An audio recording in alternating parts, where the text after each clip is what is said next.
This is the Tan Talk Radio Network. Welcome to Moments of Clarity with Tiffany Werner, licensed mental health counselor in the state of Florida. Moments of Clarity's mission is to educate and end the stigma on mental health through the inspirational stories of our exceptional guests.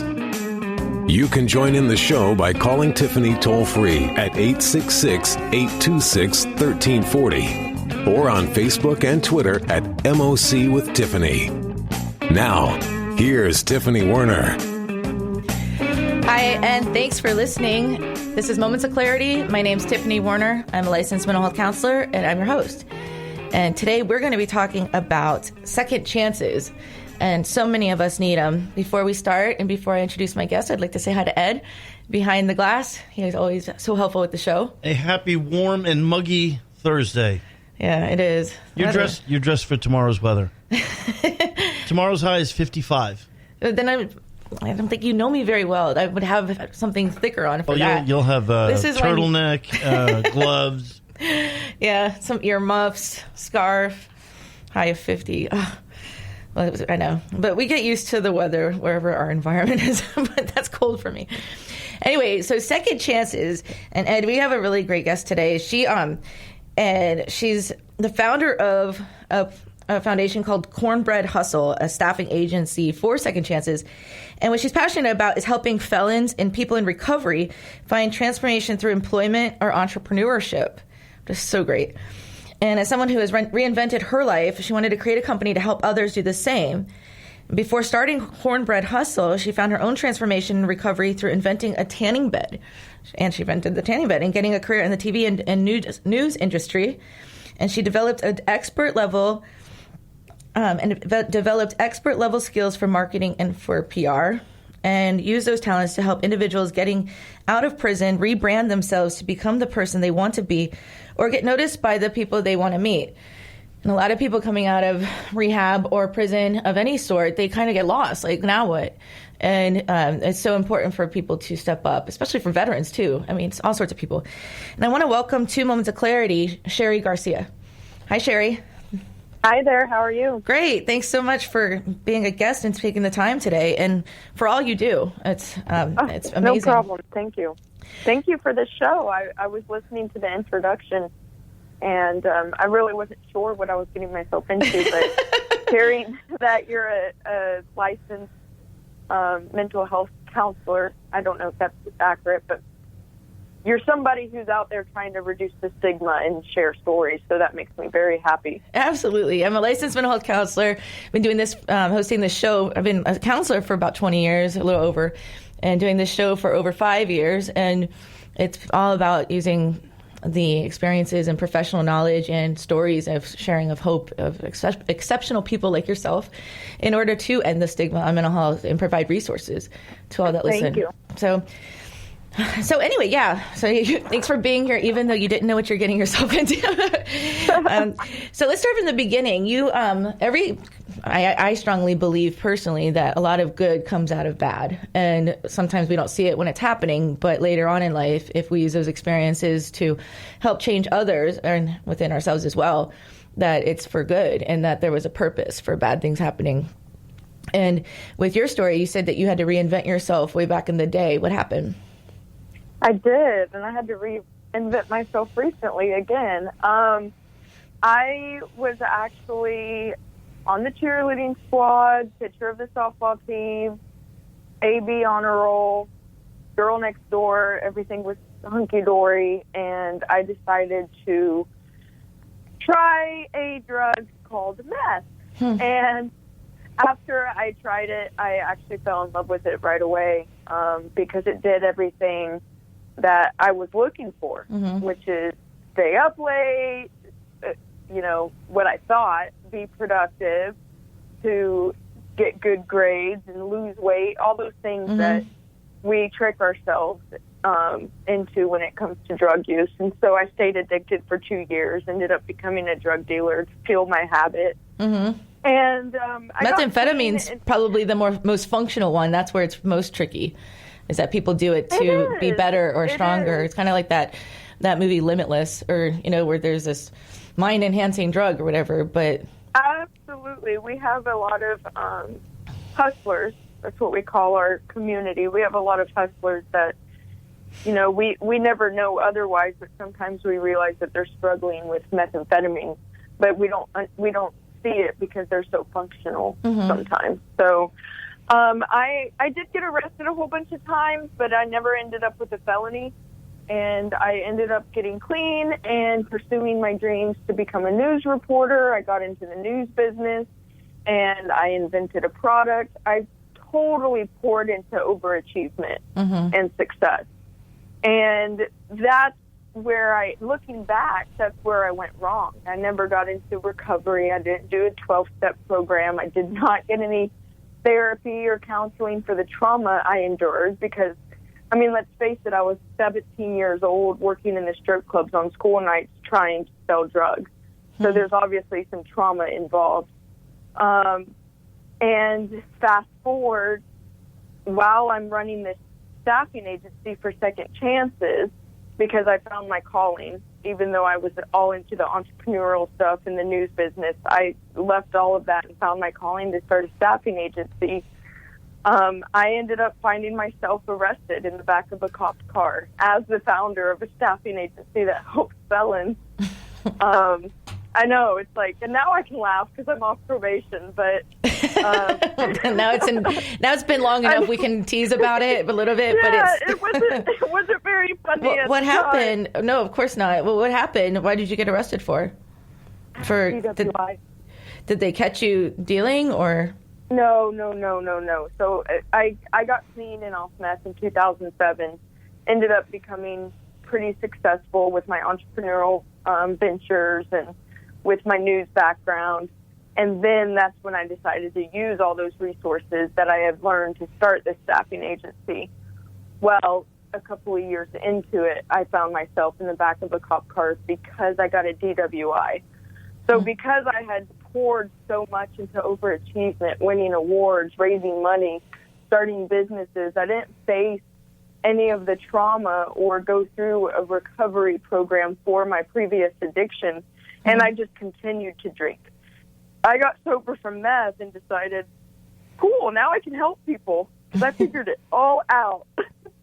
And I just kept drinking because I felt like I was invincible to alcohol because that wasn't my problem. But I'm sure you know, as a licensed counselor, that usually if somebody's addicted to something, they're probably going to struggle with most substances, and that was me. So now I am 14 months sober and are completely from everything, right? Like I stopped illegal drugs many, many years ago, but now I'm completely sober, and it's actually made our business grow tremendously, very quickly, because I've been able to kind of share my journey, my raw journey of getting sober as a business professional to the world, especially on LinkedIn. Everybody's like, why is she posting this stuff on a business platform? She's crazy, but I can't stop watching.